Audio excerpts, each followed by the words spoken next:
High, আমি দীপ। স্বাগত জানাই আমাদের চ্যানেল ব্রোকাবতে, যেখানে আমরা ভারতীয় সিনেমার বিভিন্ন আপডেট এবং সেই সিনেমার ভালো মন্দ উভয় দিক নিয়ে আলোচনা করব। पुष्पा को नेशनल खिलाड़ी समझे क्या? इंटरनेशनल है। আজ আমাদের চ্যানেলের প্রথম ভিডিও। ইউটিউবে এসে গেছে পুষ্পা 2 দ্য রুলের ট্রেলার। তাহলে শুরু করা যাক।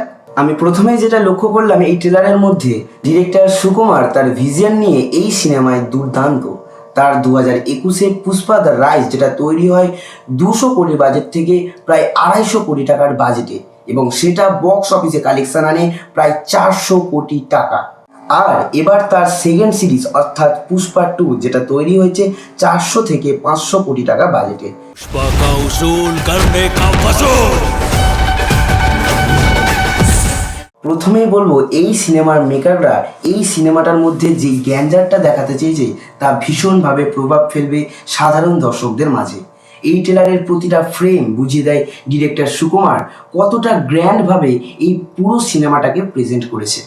যদি আসি অভিনেতাদের কথায়, এখানে এই সিনেমার যিনি মেন ভিলেন অর্থাৎ ফারাজ ফাসিলের যে এন্ট্রিটাকে তারা দেখিয়েছেন, সেখানে ডন সিনেমার যে গানটাকে তারা রেখেছে, যেভাবে সেটাকে প্রেজেন্ট করেছে, সেটা ভীষণই ইম্প্যাক্টফুল।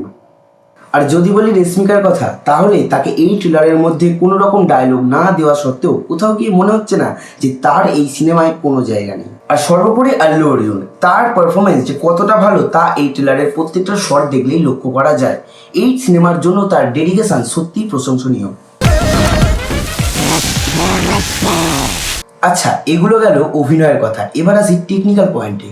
এই ছবির ব্যাকগ্রাউন্ড মিউজিকের কাজ, হ্যাঁ, সেটাও আগের মতো এবারও ইম্প্যাক্টফুল হয়েছে, তবে হিন্দি ডাবিংটা বোধহয় আরেকটু ভালো হলে পারে। সবশেষে পুষ্পা 2 দ্য রুল ভারতীয় সিনেমায় যে হলমার্ক তৈরি করবে তা বলা যেতে পারে।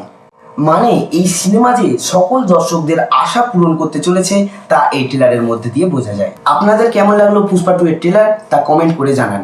আর ভিডিওটা ভালো লাগলে লাইক করবেন। আর এমন আরও ভিডিও দেখার জন্য সাবস্ক্রাইব করে দেখতে থাকুন আমাদের চ্যানেল ব্রোকা ব্রো।